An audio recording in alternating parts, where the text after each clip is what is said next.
আসসালামু আলাইকুম। Coconut oil BD থেকে চলে এলাম। দেখতে পাচ্ছেন একদম ফ্রেশ নারকেল থেকে বাছাই করা যে নারকেলের তেল, সেটি কিন্তু আমরা তৈরি করে থাকি।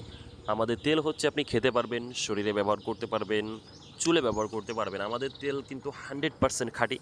এখানে কোনো রকম কোনো কেমিক্যাল ফ্লেভার অথবা শুধু নারকেলের তেল ছাড়া অন্য কোনো উপকরণ আমরা এখানে এড করি না। আমরা হচ্ছে গ্যারান্টি সহকারে তেলগুলা বিক্রি করে থাকি। তো আমাদের তেলে ৩ থেকে ৪ বছরের গ্যারান্টি থাকে। তো যেহেতু আমরা কাচের জারে করে দিচ্ছি, সেহেতু আপনার তেলের কোয়ালিটি আরও বেশি দিন ভালো থাকবে। তো যারা নিতে চাচ্ছেন তারা কিন্তু আমাদের সঙ্গে যোগাযোগ করতে পারেন, কমেন্ট করতে পারেন অথবা ইনবক্স করতে পারেন। আর ভালো লাগলে অবশ্যই আমাদেরকে ফলো দিয়ে রাখতে পারেন পরবর্তী ভিডিও পাওয়ার জন্য। তো আপনারা যেখান থেকেই প্রোডাক্ট কালেক্ট করেন না কেন, অবশ্যই সেখানের আপনার অরিজিনাল প্রোডাক্ট আপনাকে দিচ্ছে কিনা সেটা কিন্তু অবশ্যই আপনাকে খেয়াল করতে হবে। যেমন আমরা শুরু থেকে শেষ পর্যন্ত সবকিছুই কিন্তু প্রসেসগুলি আমরা